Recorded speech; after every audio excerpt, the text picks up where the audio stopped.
Η Βαλένθια επικράτησε με 3-2 του Παναθηναϊκού στην πιο δραματική σειρά των φετινών play-off. Κατά συνέπεια, οι νυχτερίδες ετοιμάζονται για την παρτενική τους εμφάνιση σε Final Four, ενώ η κοδεσπότης αυτής θα παρακολουθήσει τα τελικά της φετινής διοργάνωσης εκτός του οίκου του. Πάμε να δούμε μαζί τα αίτια της ήττας στο Game 5 για το τριφύλι, όπως επίσης και το τι έφταξε για να φτάσουμε σήμερα εδώ.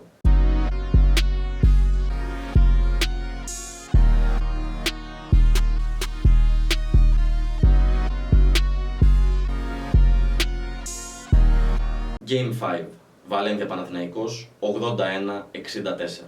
Η ομάδα του Πέντρο Μαρτίνεθ προκρίθηκε για πρώτη φορά στην ιστορία της σε Final Four της EuroLeague, όπου και θα διεκδικήσει με τις όποιες αξιώσεις έχει όντας πρωτάρα το καλύτερο πιθανό πλασάρισμα για τη φετινή της σεζόν και γιατί όχι να διεκδικήσει και το τρόπαιο της EuroLeague. Και όλοι ανέφεραν και λέγαν ότι η ισπανική ομάδα δεν θα καταλήξει στα υψηλά κλιμάκια της EuroLeague στο τέλος της regular season, πράγμα το οποίο δεν έγινε.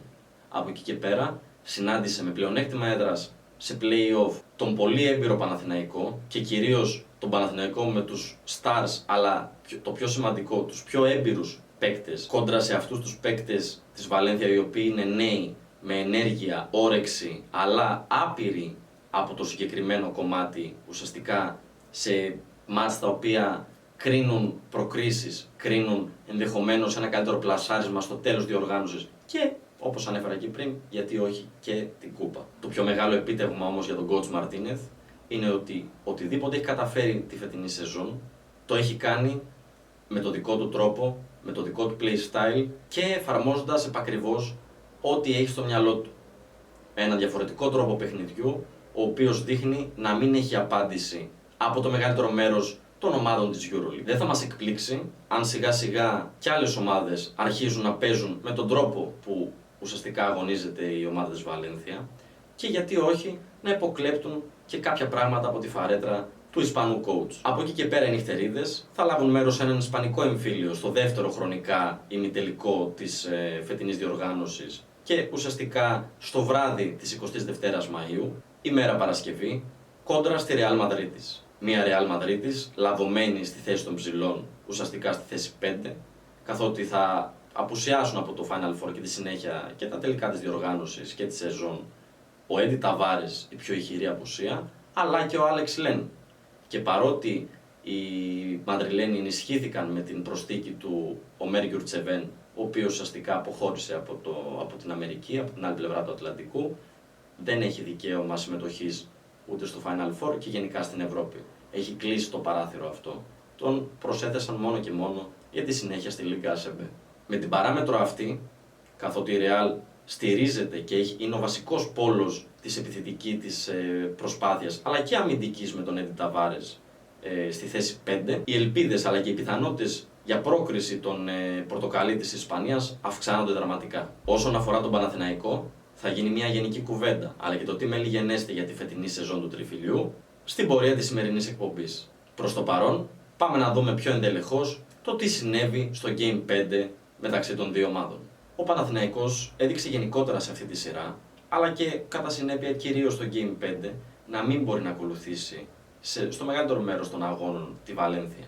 Εφόσον δεν μπόρεσε ο ίδιος να ορίσει το ρυθμό των παιχνιδιών, στο Game 5 είχαμε καθολική επικράτηση του coach Μαρτίνεθ, ο οποίος φάνηκε καθ' όλη τη διάρκεια της σειράς, αλλά και ειδικότερα στο πέμπτο παιχνίδι και το πιο κρίσιμο ουσιαστικά, να είναι πιο διαβασμένος και κυρίως να έχει απαντήσεις σε οποιοδήποτε από τα παιχνίδια του Έργιν Αταμάν. Το ότι είδαμε τον Ισπανό coach να κοιτάει μέχρι το τέλος του πάγκου και ουσιαστικά να αξιοποιεί όλο το roster του και να βλέπουμε ένα full rotation game, δεν μας ρίχνει από τα σύννεφα, διότι αυτό είναι ένα από τα βασικά γρανάζια για να λειτουργήσει καλά το σύστημα που ονομάζεται Βαλένθια. Το play style του είναι έτσι δομημένο, όπου ουσιαστικά για να μπορέσει να υπάρξει επίθεση στα πρώτα 8 δευτερόλεπτα και κατά συνέπεια να υπάρξουν τα ανάλογα τρεξίματα για να φτάσουμε σε αυτό το σημείο, όπως επίσης και να υπάρξουν επιστροφές στην άμυνα, πρέπει οι παίκτες να είναι ξεκούραστοι.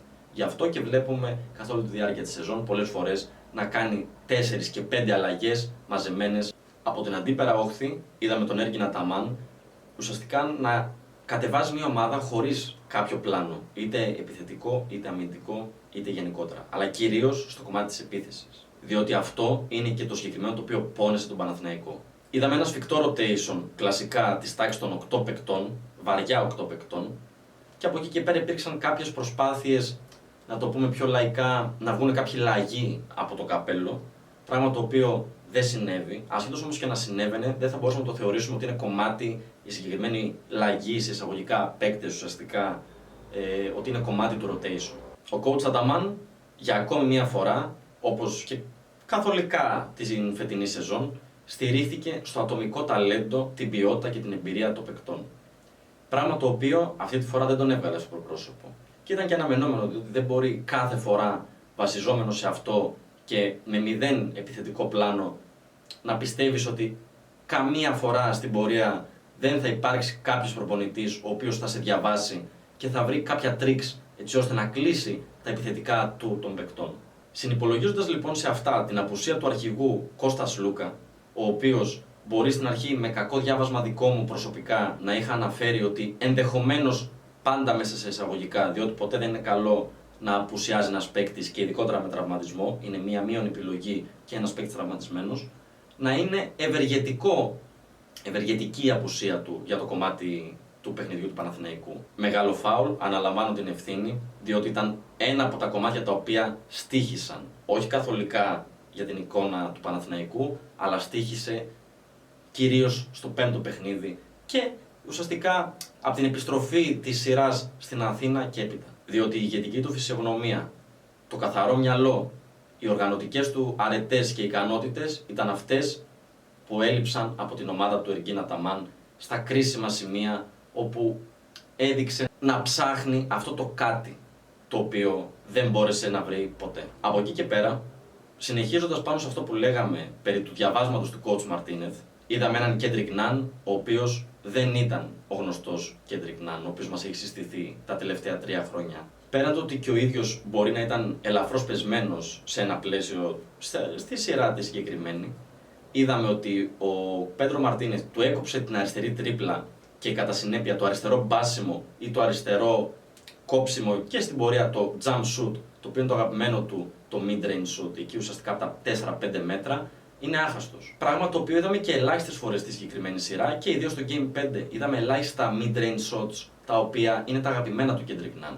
Εκεί γύρω στα 4 με 5 μέτρα είναι ο χώρος εμβέλειας και άνεσης του Αμερικανού γκάρ του Παναθηναϊκού, ο οποίος αναγκαστικά, θέλοντας και μη, έμεινε εκτός της ζώνης εμβέλειάς του, να το πούμε έτσι, και αναγκάστηκε κυρίως να προσπαθεί μέσω του over-dribbling, αλλά κυρίως μέσω κάποιων shoot και προσπαθειών ουσιαστικά για 3 πόντους. Αν δούμε χαρακτηριστικά το 1 στα 6 τρίποντα του Αμερικανού γκάρ, και αυτό έγινε κατά συνέπεια, διότι δεν ήταν τα περισσότερα μαρκάριστα, ήταν κυρίως μετά από over-dribbling και κυρίως όταν κόλλαγε η επίθεση του Παναθηναϊκού. Διότι ο Παναθηναϊκός αρέσκεται τη φετινή σεζόν κυρίως να κάνει την προσπάθεια εκτέλεσής του είτε για 2 είτε για 3 πόντους στα τελευταία 8 δευτερόλεπτα. Απόλυτα εν αντιθέσει με την Βαλένθια, η οποία προσπαθεί στα πρώτα 8 δευτερόλεπτα της επίθεσης να χτυπήσει, είτε με κάποιον ευνηδιασμό για εύκολο δίποντο, είτε κάποιο σουτάκι για 2, είτε κυρίως ακόμη και για 3. Αυτό ήταν και κάτι το οποίο έφερε κατά συνέπεια μια αναστάτωση στο αμυντικό κομμάτι του Παναθηναϊκού. Διότι η επίθεση γινόταν πάρα πολύ γρήγορα, η άμυνα δεν είχε προλάβει ουσιαστικά καν να γυρίσει ακόμα πολλές φορές, πόσο μάλλον να στηθεί για να παίξει άμυνα, και ακόμα χειρότερα δεν προλάβαινε να στηθεί αμυντικά για να χτυπήσει και να μπορέσει να διεκδικήσει κάποια rebound από την ομάδα των Ισπανών. Στο Game 5 είδαμε η Βαλένθια να μαζεύει 46 rebound έναντι 38 του Παναθηναϊκού. Επιστρέφοντας πάλι στο κομμάτι του Kendrick Nunn, είδαμε πολύ όμορφα, πολύ στοχευμένα να παίζει double team πάνω στον ίδιο και στο pick, ουσιαστικά ψηλά στη γραμμή των 3 πόντων, και εκεί κλείνοντάς τον, βάζοντας επίσης την οδηγία στους παίκτες του να παίξουν από μπροστά άμυνα στους υπόλοιπους και όχι το συνηθισμένο όπως είναι από πίσω. Κλείνοντάς τον λοιπόν στα 8 δευτερόλεπτα με double team πάνω και όλοι οι υπόλοιποι παίκτες να έχουν πολύ όμορφο spacing, κλείνοντας λοιπόν τους χώρους, ανοίγοντας τα χέρια και παίζοντας άμυνα από μπροστά, ο Kendrick Nunn έδειχνε όχι μόνο περιορισμένος, αλλά απειβδισμένος. Ένιωθε μόνος στην κυριολεξία. Διότι πέφταν άμεσα 2 παίκτες πάνω του Κοιτάζοντας τις πιθανές επιλογές πάσας, δεν έβλεπε καμία επιλογή γιατί έβλεπε μόνο χέρια παικτών της Βαλένθια, έβλεπε ουσιαστικά πορτοκαλί φανέλες και κατά συνέπεια δημιουργούνταν λάθη, δημιουργούνταν κλεψίματα και ευνηδιασμοί από τη μεριά των Ισπανών. Πάμε στο κομμάτι το οποίο λέγεται TJ Shorts. Ο έτερος Αμερικανός γκάρ του Παναθηναϊκού, ο οποίος στα πρώτα παιχνίδια της σειράς φάνηκε να μπορεί όντως να βοηθήσει, φάνηκε να μπορεί να ανταπεξέλθει σε αυτό το ρυθμό, κάτι το οποίο ήταν και ψηλοαναμενόμενο, δηλαδή όποιος τον γνώριζε σαν παίχτη μπορούσε να καταλάβει ότι έχει τα τρεξίματα και τις αντοχές και γενικώς ο τρόπος ο οποίος ο ίδιος αγωνίζεται τον ευνοεί έτσι ώστε να μπορέσει να βρεθεί κόντρα στις νυχτερίδες. Και παρά τις άστοχες δηλώσεις για μένα στο ημίχρονο του αγώνα του coach Αταμάν για τον TJ Shorts, ο οποίος βγήκε μετά τον αγώνα με την Μύκονο στο ελληνικό πρωτάθλημα 3 μέρες αργότερα και είπε ότι όλο αυτό ήταν ένα κομμάτι τακτικής, να το πούμε έτσι. Όσο κομμάτι τακτικής και να είναι, για να απορρώσει τον ίδιο τον παίκτη, που ουσιαστικά λέγοντας αυτά που είπε, δεν θέλω καν να αναφερθώ σε αυτά στις δηλώσεις του εκτενώς, να τις μεταφέρω ουσιαστικά. Όχι μόνο δεν μπορείς να τον ανυψώσεις, να το πούμε έτσι, αλλά ίσα ίσα του ρίχνεις μια κλωτσιά να πέσει τα τάρταρα. Ούτε μπορώ να δεχθώ ότι αυτό ήταν ένα κομμάτι τακτικού mind game, έτσι ώστε να υπάρξει αφύπνιση του Βασίλη Τολιόπουλου. Πράγμα το οποίο έγινε στην πορεία, αλλά για διαφορετικούς λόγους και όχι για τη συγκεκριμένη δήλωση. Τακτική δήλωση και όχι σε μικρόφωνο, αλλά στις 4 γραμμές στο παρκέ, έκανε ο Πέντρο Μαρτίνεθ. Καθότι έπαιξε άμυνα ζώνης με τον TJ Shorts παρευρισκόμενο εντός των 4 γραμμών, ουσιαστικά έκλεισε τις υπόλοιπες επιλογές του, τραβούσε τον παίκτη ο οποίος ήταν ο αμυντικός πάνω στον TJ Shorts λίγο πιο πίσω και δίνοντάς του επιθετικά και χαρακτηριστικά το ελεύθερο τρίποντο, του δημιούργησε έξτρα άγχος, έξτρα φόβο να το πούμε έτσι και έξτρα πίεση. Είναι πολύ χαρακτηριστικό το ότι βλέπαμε τον TJ Shorts επιδεικτικά μόνο του στο τρίποντο, τον είδαμε να μην κάνει το αγαπημένο του κομμάτι του παιχνιδιού, το οποίο είναι η διείσδυση. Είναι ένα drive και ουσιαστικά το τελείωμα και lay-up κάτω από το καλάθι. Βλέποντας το μικρό rotation του Παναθηναϊκού, είδαμε τους παίκτες κουρασμένους. Είδαμε τους παίκτες να μην μπορούν να ανταπεξέλθουν στο γρήγορο ρυθμό που επέβαλε η ομάδα του Πέντρο Μαρτίνεθ. Χαρακτηριστικό παράδειγμα ήταν τα 2 χαμένα lay-up του Τσέντι Όσμαν κάτω από το καλάθι, τα οποία ήταν και τα 2 πάρα πολύ κρίσιμα. Αφενός, δεν νοείται κάποιος παίκτης να χάνει κάτω από το καλάθι ελεύθερος σε αυτό το timing και σε αυτό τον αγώνα καλάθι. Πράγμα που ο Τσέντι Όσμαν το έχει ξανακάνει σε αγώνες του Παναθηναϊκού φέτος. Αλλά αυτό δεν είναι μόνο έλλειψη ξεκούρασης και ουσιαστικά μη ύπαρξη ενέργειας, είναι και η έλλειψη καθαρού μυαλού. Είναι η έλλειψη πλάνου και η έλλειψη άνεσης στον τρόπο παιχνιδιού σου. Είτε έρθει το αποτέλεσμα είτε όχι. Ρίχνοντας μια ματιά στη στατιστική του Τούρκου forward, μπορούμε να δούμε ότι ο Οσμάν σημείωσε 10 πόντους με 2 στα 4 τρίποντα και 1 στα 4 δίποντα. Με τον Τσέντι Όσμαν λοιπόν άστοχο, χωρίς καθαρό μυαλό, τον Νίκο Ρογκαβόπουλο εκτός αγώνα, είναι απορίας άξιων γιατί δεν είδαμε περισσότερο χρόνο στο παρκέ τον Μάριος Γκριγκόνης. Και με τρανό παράδειγμα την παρουσία του σε προηγούμενο παιχνίδι στη Βαλένθια, στα πρώτα μάτς της σειράς, όπου όταν μπήκε ο Λιθουανός forward μέσα στο παρκέ, βοήθησε επιθετικά πάρα πολύ, αλλά και αμυντικά στο αμυντικό ομαδικό πλαίσιο την ομάδα του Παναθηναϊκού. Κάτι άλλο το οποίο μου προξένησε μεγάλη απορία είναι τα 12 και 34 χρόνους συμμετοχής του Χουάντσο Ερναν Γκόμεθ, ο οποίος σε αυτό το χρόνο πρόλαβε να σημειώσει 5 πόντους, 6 rebound και 1 assist, αλλά δεν είναι μόνο αυτό, ότι ουσιαστικά στο χρονικό πλαίσιο το οποίο βρέθηκε εντός παρκέ ήταν θετικός, υπέρ του δέοντος θετικός, είναι γενικά η εικόνα που μας έδειξε η ομάδα ότι χρειάζεται τον Χουάντσο, διότι ο Χουάντσο είναι πάρα πολύ καλός αμυντικός, είναι παίκτης ο οποίος διεκδικεί και κατεβάζει rebound, τρανό παράδειγμα τα στατιστικά που αναφέραμε προλίγου, και είναι παίκτης ο οποίος με τα τρίποντά του ανοίγει όσο μπορεί το γήπεδο, όπως και ο Μάριος Γκριγκόνης που αναφέραμε πριν. Κυρίως όμως τα τρίποντα του Χουάντσο είναι πολύ σημαντικά για τον Παναθηναϊκό, διότι είναι πάντα μια έξτρα επιλογή την οποία την ψάχνουν οι παίκτες στο παρκέ. Για τον Μάριος Γκριγκόνης θα μπορούσα να πω το ίδιο, όμως τη φετινή σεζόν δεν έχει επανέλθει από τον τραυματισμό του και δεν είχε το ρόλο τον οποίο είχε την πρώτη σεζόν του στο Τριφύλι, ο οποίος ήταν το βασικό τριάρι της ομάδας του Εργκίν Αταμάν και ένα από τα βασικά γρανάζια του Παναθηναϊκού. Ο Παναθηναϊκός επίσης για ακόμα ένα παιχνίδι δεν δημιούργησε καθόλου παιχνίδι στο ζωγραφιστό. Δεν έδωσε την μπάλα ούτε στο Ματίας Λεσόρ να παίξει κάτω από το καλάθι, ούτε στον Κένεθ Φαρίτ, ο οποίος αγωνίστηκε και ελάχιστα, αγωνίστηκε 7 και 34, όπως συνηθίζει πλέον καθ' όλη τη διάρκεια της σεζόν. Αν εξαιρέσουμε τη διαβολοβδομάδα σε Παρίσι και Μαδρίτη, όπως και την επόμενη μία βαριά 2 εβδομάδες από εκείνη, που ουσιαστικά ήταν και ο μόνος σέντερ του Παναθηναϊκού όταν είχε έρθει σαν μια νέα προσθήκη στην ομάδα των Πρασίνων. Αλλά δεν δόθηκε η μπάλα ούτε στον Νάιτζελ Χέις Ντέιβις, σε σημείο όμως που να παίξει με πλάτη κάτω από το καλάθι και είτε να τελειώσει κάποια φάση, είτε να δημιουργήσει για κάποιον συμπαίκτη του με κάποια πάσα σε γωνία, είτε στην κορυφή είτε γενικότερα. Μπορεί ο Νάιτζελ Χέις Ντέιβις, αν δει κανείς τη στατιστική, να σημείωσε 15 πόντους, όντας ο πρώτος σκόρερ της ομάδας του Παναθηναϊκού, με 3 στα 6 δίποντα και 3 στα 8 τρίποντα. Όμως τα 3 στα 6 δίποντα, οι 6 προσπάθειες ουσιαστικά για 2 πόντους, δεν προήλθαν από πάσα και παραλαβή της μπάλας στο ζωγραφιστό και κάτω από το καλάθι που λέμε ουσιαστικά.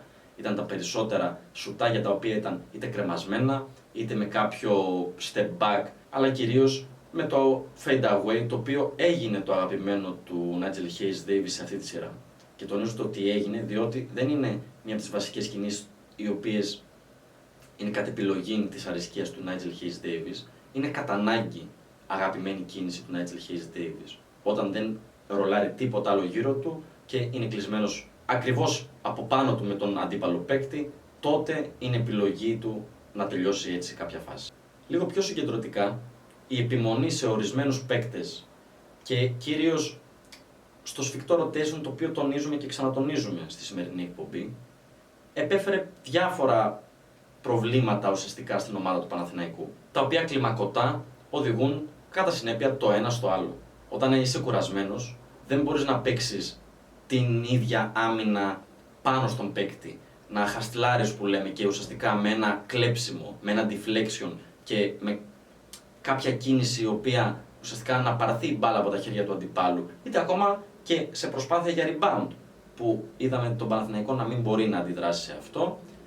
Παίρνοντας λοιπόν την μπάλα και μην παίζοντας άμυνα, έχοντας με άνεση λοιπόν η Βαλένθια την μπάλα στα χέρια της, ο Παναθηναϊκός δεν μπόρεσε να παίξει καλή άμυνα και από εκεί και πέρα κατά συνέπεια να προέλθει κάποιος ευνηδιασμός σε ένα γρήγορο παιχνίδι, ή μέσω της αστοχίας της Βαλένθια, το οποίο να είναι όμως αποτέλεσμα και προϊόν της δικής σου άμυνας, να επέλθει ένα θόλωμα στο δικό της κεφάλι και ένα ξεθόλωμα, μια ξαλάφρωση να το πούμε έτσι, στα χέρια των παικτών του Παναθηναϊκού επιθετικά, έτσι ώστε να υπάρξει το καθαρό μυαλό και δομημένα να μπορεί να βρεθεί η πιο σωστή λύση στην εκάστοτε επιθετική προσπάθεια. Έπειτα από ένα σημείο, όπως και στα προηγούμενα 2 παιχνίδια της σειράς, αυτά της Αθήνας και της ήττης του Παναθηναϊκού, είδαμε τον coach Αταμάν να προσπαθεί να ρίξει ένα σκηνή και από αυτό κάπως να τραβηχθεί από κάτι. Τρανό παράδειγμα είναι η αξιοποίηση του Βασίλη Τολιόπουλου, μάλλον το λέω λάθος, όχι αξιοποίηση, η ενεργοποίηση του Βασίλη Τολιόπουλου. Και αυτό είναι το ζήτημα. Ότι ο Βασίλης Τολιόπουλος δεν είναι ένας παίκτης ο οποίος ξαφνικά πρέπει να μπει στο rotation, είναι μικρός, 17 χρονών. Ο Βασίλης Τολιόπουλος έχει μια αλφα εμπειρία, έχει μια εκτελεστική δυνότητα και έχει και την οξυδέρκεια πολλές φορές να ξεμπλοκάρει την ομάδα του, επιθετικά κυρίως. Το θέμα λοιπόν είναι η μη αξιοποίησή του καθ' όλη τη διάρκεια της σεζόν, αλλά η ενεργοποίησή του σε αυτά τα κρίσιμα παιχνίδια, στο πιο κρίσιμο timing συγκεκριμένα των παιχνιδιών αυτών. Ο Έλληνας Γκάρ ανταπεξήλθε απόλυτα και έδωσε μια πνοή στο κομμάτι το οποίο κλήθηκε να ανταπεξέλθει και ουσιαστικά να βγάλει την ομάδα από αυτό το επιθετικό αδιέξοδο που βρέθηκε σε εκείνο το χρονικό πλαίσιο. Και παρά τους πόντους που μπορεί να δέχτηκε η ομάδα αμυντικά από τους παίκτες που ουσιαστικά κλήθηκε ο Τολιόπουλος να μαρκάρει, κυρίως όμως επειδή σε κάποιες φάσεις αμυντικά έδειξε να χάνεται και κατά συνέπεια να χαθούν και οι υπόλοιποι και να δεχθεί η ομάδα εύκολους πόντους, το πέρασμά του από το παρκέ ήταν απόλυτα θετικό. Και δεν μπορεί να καταλογιστεί καμία ευθύνη στον ίδιο για την εικόνα του Παναθηναϊκού. Ένα από τα πιο μεγάλα κομμάτια τα οποία θεωρώ φάουλ στη συγκεκριμένη σειρά και γενικά σε ολόκληρη τη σεζόν του Παναθηναϊκού, αλλά συγκεκριμένα για τη σειρά αυτή, έχει να κάνει με την ανάλωση ολόκληρου του οργανισμού που ονομάζεται Παναθηναϊκός σε ό,τι έχει να κάνει με τα εξωαγωνιστικά. Ή μάλλον να το πω πιο σωστά, όχι ολόκληρου του οργανισμού, κυρίως του Προέδρου του Δημήτρη Γιαννακόπουλου, αλλά και του προπονητή του coach Ερκίν Αταμάν. Η ομάδα αναλώθηκε πάρα πολύ και ουσιαστικά χάλασε το μυαλό της πάρα πολλές φορές, είτε με την εικόνα του Πέντρο Μαρτίνεθ και τις πράξεις των οπαδών της Βαλένθια στην πρώτη διάδα παιχνιδιών στην Ισπανία, είτε με την τιμωρία που επήλθε αυτόν του Δημήτρη Γιαννακόπουλου, είτε με τις δηλώσεις του Μοντέρο και τις αφισοκολλήσεις στα αποδυτήρια στο πρώτο παιχνίδι της σειράς στην Αθήνα. Και γενικώς, ας μην το αναλύσω άλλο, όποιος παρακολουθεί τα δρόμενα και τα γεγονότα τα γνωρίζει. Καθ' όλη τη διάρκεια της σεζόν αυτό το πράγμα είναι κάτι το οποίο συμβαίνει και κακώς συμβαίνει. Διότι αντί να εστιάσεις εκεί που πρέπει, εντός παρκέ, στο πώς θα κάνεις καλύτερο το παιχνίδι σου, εστιάζεις σε οτιδήποτε άλλο. Πολλές φορές μπορεί όντως και η διαιτησία να έχει συμβάλει σε κάποια πράγματα, όχι για να χάσει ο Παναθηναϊκός, αλλά να έχει δώσει κάποιο σφύριγμα το οποίο να μην ήταν σωστό. Γίνονται λάθη. Είτε σκεμμένα, είτε χωρίς κάποιο δόλο, δεν έχει σημασία και δεν θα το μάθεις και ποτέ.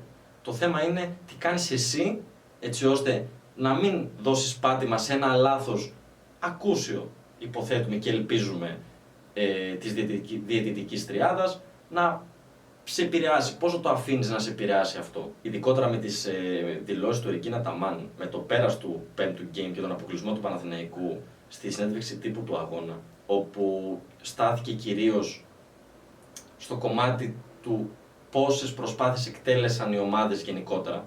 Αναφορικά θα τις απαριθμίσω λέγοντας ότι η Βαλένθια είχε 25 εύστοχα σουτ εντός παιδιάς από τις συνολικά 64 προσπάθειές της, ενώ από την αντίπερα όχθη οι πράσινοι είχαν 24 για 67 προσπάθειες.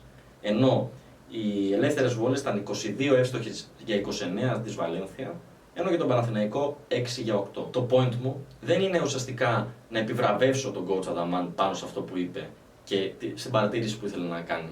Γιατί όντως βλέπουμε ότι η διαφορά δεν ήταν στα δίποτα και στα τρίποντα, αλλά στις βολές. Το θέμα είναι όμως το πώς κλήθηκε η Βαλένθια να σουτάρει τόσες ελεύθερες βόλες. Ναι, μπορεί κάποια σφυρίγματα να βλέπαμε από τη μία μεριά να δίνονται και κάποια όχι από την άλλη. Το θέμα όμως δεν είναι αυτό. Το θέμα είναι ότι ο Παναθηναϊκός πρέπει να εστιάσει στον ίδιο τον εαυτό. Δηλαδή, πόσα λανθασμένα φάουλ έκανες πάνω σε προσπάθεια για σουτ των αντιπάλων, τα οποία οδηγούν σε βολή, ασχέτως του αν έχει συμπληρώσει τα 5 ομαδικά ή όχι. Πόσα σωστά φάουλ έκανες έτσι ώστε να κόψεις έναν από τους πολλούς ευνηδιασμούς της Βαλένθια με φάουλ χαμηλά και να αποφύγεις και το σκοράρισμα του αντιπάλου, αλλά και το σκοράρισμα μέσω φάουλ πάνω σε προσπάθεια, άρα και ελεύθερης βολής. Φτάνοντας σιγά σιγά στο τέλος της σημερινής εκπομπής, θα ασχοληθούμε λίγο περισσότερο με τη γενική εικόνα, τη μεγάλη εικόνα ουσιαστικά γύρω από τον Παναθηναϊκό. Στη φετινή σεζόν έχουν γίνει πολλά λάθη. Το θέμα είναι όμως αφενός η παρατήρησή τους, η κατανόησή τους και η διόρθωσή τους στην πορεία. Διότι μέχρι στιγμή στη φετινή σεζόν δεν βλέπουμε κάτι τέτοιο να γίνεται πράξη. Αρχικά ο Παναθηναϊκός έχει στήσει ένα ρόστερ και ουσιαστικά για να μιλάμε και με ονόματα, ο Ερκίν Αταμάν έχει στήσει ένα ρόστερ διότι έχει πάρει το ελεύθερο από τον Δημήτρη Γιαννακόπουλο, έχοντας το πλέον μεγαλύτερο budget της διοργάνωσης και πριν, αλλά ακόμη περισσότερο έπειτα από την έλευση του Hayes Davis. Ο Παναθηναϊκός έχει ένα κακό ρόστερ. Ο Παναθηναϊκός μπορεί να έχει 14-15 παίκτες, όμως το θέμα είναι ότι καταλήγει να παίζει με 7-8, στην καλύτερη μάλλον 9 παίκτες. Τρανό παράδειγμα αυτού είναι η απόκτηση του TJ Shorts ως αλλαγή του Λορέντζο Μπράουν και ουσιαστικά να είναι ο τέταρτος γκάρ της ομάδος. Η προσθήκη του συγκεκριμένου παίκτη γύρω από τα ball dominant guards τα οποία διέθετε ο Παναθηναϊκός με τον Κέντρικ Ναν, τον Κώστας Λούκα και δευτερευόντως τον Τζέριαν Γκραντ αποτελεί ένα μεγάλο ερωτηματικό. Και αν συνυπολογίσουμε ότι γενικά η ομάδα του Παναθηναϊκού έχει κακό spacing στον τρόπο λειτουργίας της, αλλά και δεν είναι τόσο εύστοχη, μέτρια επιθετικά θα έλεγε κανείς από τη γραμμή του τριπόντου, με κατά μέσο όρο 8,4 τρίποντα, τότε αποτελεί ακόμη μεγαλύτερο ερωτηματικό η απόκτησή του. Με ποιο σκεπτικό ουσιαστικά έγινε αυτή. Το πλέον πιθανό είναι ότι έγινε μια κίνηση εντυπωσιασμού, κυρίως χρονικά το ότι ο ίδιος ο παίκτης συμφώνησε και ανακοινώθηκε από τον Παναθηναϊκό κατά τη διάρκεια του περσινού Final Four, αλλά και κυρίως λόγω της περσινής του παρουσίας στην πρώτη του σεζόν στην διοργάνωση της EuroLeague, που σε κάποια σημεία κρίθηκε και δεν μπόρεσε να είναι ο MVP, αλλά πλησίασε πάρα πολύ στο να είναι σε κάποια σημεία ο MVP της περσινής διοργάνωσης. Η ομάδα του Παναθηναϊκού έδειξε καθ' όλη τη διάρκεια της σεζόν μέχρι και σήμερα να είναι αδούλευτη.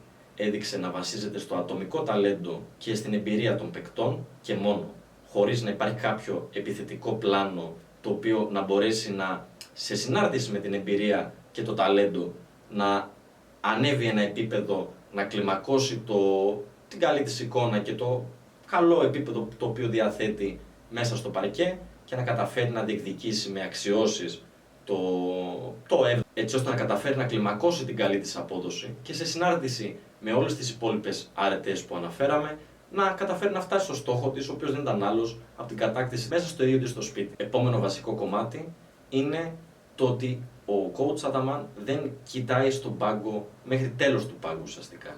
Υπάρχει το μικρό rotation και κατά συνέπεια έρχεται η κούραση και το εύκολο διάβασμα από τον αντίπαλο, διότι δεν υπάρχει το καθαρό μυαλό στην τάξη των παικτών του τρεφιλιού. Ένα βασικό μειονέκτημα του coach Ataman, τη φετινή σεζόν κυρίως, είναι ότι ο ίδιος έχει επιλέξει το εγώ πάνω από την ομάδα. Και τι εννοώντας, ότι αυτός έχει ένα συγκεκριμένο σκεπτικό, έχει ένα συγκεκριμένο τρόπο λειτουργίας και παιχνιδιού και δεν προσαρμόζεται καθόλου ούτε στις ανάγκες της ομάδος, ούτε στις λύσεις και στις επιλογές που έχει η ομάδα λόγω του ρόστερ και των παικτών που ο ίδιος έχει επιλέξει, έχοντας το ακαταλόγιστο σε ένα πλαίσιο από άποψη budget και χρημάτων. Αλλά κυρίως αυτό έχει προέλθει από την αμέριστη και απεριόριστη στήριξη του Δημήτρη Γιαννακόπουλου, που ουσιαστικά του έχει δώσει το ελεύθερο να κάνει ό,τι θέλει, όπως το θέλει, εφόσον το θέλει, και από εκεί και πέρα να μην κρίνεται ποτέ ο ίδιος για αυτό. Είναι το λεγόμενο ότι έχει το ακαταλόγιστο. Σε συνάρτηση με τις απεριόριστες και full παροχές, μπορούμε να το πούμε, που ο ίδιος ο Δημήτρης Γιαννακόπουλος προσφέρει στην ομάδα, το οποίο είναι θετικό, απλά πρέπει να σημαίνει μέχρι ένα σημείο.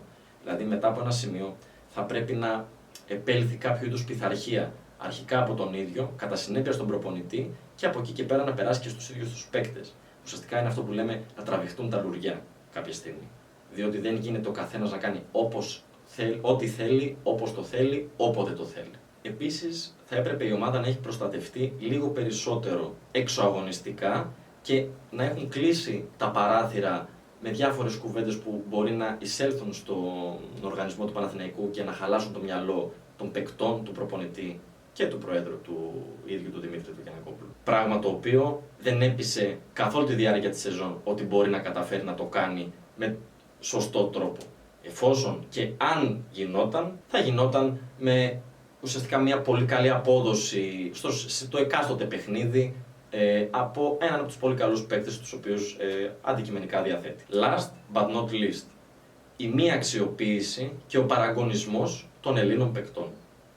Αυτό είναι ένα από τα βασικά ζητήματα της ομάδας του Παναθηναϊκού. Καθότι βλέπουμε παίκτες όπως ο Βασίλης Στολιόπουλος, ο οποίος αποκτήθηκε και αναρωτιόμαστε για ποιο λόγο αποκτήθηκε εφόσον καθ' όλη τη διάρκεια της σεζόν δεν αγωνίστηκε. Βλέπουμε τον Ντίνο Μίτογλου, ο οποίος έχει παραγωνιστεί και έχει μείνει εντελώς εκτός ρόστερ της ομάδος. Είναι ουσιαστικά, κατεβαίνει στις δωδεκάδες, αλλά δεν είναι μέλος και μέρος του ρόστερ πλέον. Δεν έχει κάποιο ρόλο και γι' αυτό το λόγο δεν βρίσκει και χρόνο στο ρόστερ και ουσιαστικά στο παιχνίδι της ομάδος. Βλέπουμε επίσης τον Αλέξανδρο Σαμοντούροφ, ο οποίος είχε την ατυχία να τραυματιστεί στην αρχή της σεζόν, αλλά στην πορεία δεν τον είδαμε να αγωνίζεται. Και παρά τις δηλώσεις του Ερκίν Αταμάν στους περσινούς τελικούς της Α1 και έπειτα από την πολύ καλή απόδοση και είδαμε ότι ο παίκτης μπορεί να ανταπεξέλθει σε αυτό το επίπεδο παρά τον νεαρό της ηλικίας του. Υπήρξαν οι δηλώσεις λοιπόν ότι την επόμενη σεζόν ο Αλέξανδρος Σαμοντούροφ θα έχει έναν πιο αναβαθμισμένο ρόλο, ότι τον πιστεύει και ότι θα τον δούμε να εξελίσσεται στην ομάδα του Παναθηναϊκού. Πράγμα το οποίο δεν το είδαμε ποτέ. Δεν τον είδαμε να αγωνίζεται, δεν τον είδαμε να μπορεί να βρει έστω και τον ελάχιστο χρόνο του να δώσει κάποιες ανάσες σε ένα από τα υπόλοιπα τεσσάρια της ομάδος. Και έπειτα από την προσθήκη του Νάιτζελ Χέις Ντέιβις, ουσιαστικά μπήκε και μια ταφόπλακα σε εισαγωγικά στο συγκεκριμένο project. Φυσικό επακόλουθο να ηχήσουν σιρήνες από το NCAA για τον forward του Παναθηναϊκού, αλλά και πλέον να θεωρείται ως και δεδομένη η απόκτησή του και η συνέχεια στην καριέρα του στο North Carolina, στο κολέγιο του North Carolina. Το οποίο ενδεχομένως είναι και η πιο σωστή απόφαση για τον ίδιο τον παίκτη, διότι αν σε αυτή την ηλικία δεν αγωνίζεται, πρωταρχικά δεν μπορεί να εξελιχθεί, αλλά κυρίως δείχνει να βγαίνει εκτός σκοπού, το οποίο είναι το να παίξει το μπάσκετ που πρέπει να παίξει. Επίσης, ένας Παναγιώτης Καλαϊτζάκης, ο οποίος έχει χάσει εντελώς τη θέση του στο ρόστερ, βρίσκεται μόνιμα εκτός πλάνου του Ερκίν Αταμάν. Τις περισσότερες φορές βρίσκεται και εκτός δωδεκάδας, διότι με την έλευση του Βασίλειου Τολιόπουλου, τις περισσότερες φορές ο Τούρκος προπονητής δείχνει να προτιμάει την αξιοποίηση, την επιλογή να βρίσκεται στη δωδεκάδα ο Βασίλης Τολιόπουλος. Συνυπολογίζοντας λοιπόν όλα αυτά τα δεδομένα με τους Έλληνες παίκτες της ομάδας του Παναθηναϊκού, το ερώτημα είναι τι μέλη γενέστε στους τελικούς της Α1. Ή μάλλον να το πω πιο σωστά, στα play-off της Α1. Διότι κανείς δεν εγγυάται σε αυτόν τον Παναθηναϊκό ότι θα βρεθεί στους τελικούς. Η εικόνα του τη φετινή σεζόν μας έχει δείξει ότι είναι ικανός για το καλύτερο, ακόμη και για το χειρότερο. Αναρωτιέται κανείς, θα περάσει την ομάδα του ΠΑΟΚ στα ημιτελικά? Το πιο πιθανό είναι ότι θα συμβεί. Δεν είναι όμως απαραίτητο όπως ήταν τα προηγούμενα χρόνια. Διότι αυτή η αστάθεια της ομάδας του Παναθηναϊκού αρχίζει και γεννά πολλά ερωτηματικά σε πάρα πολλά πλαίσια. Ακόμη όμως και να περάσει στους τελικούς της Α1, εκεί δημιουργείται το μεγαλύτερο ερωτηματικό. Ποια θα είναι η εικόνα της ομάδος?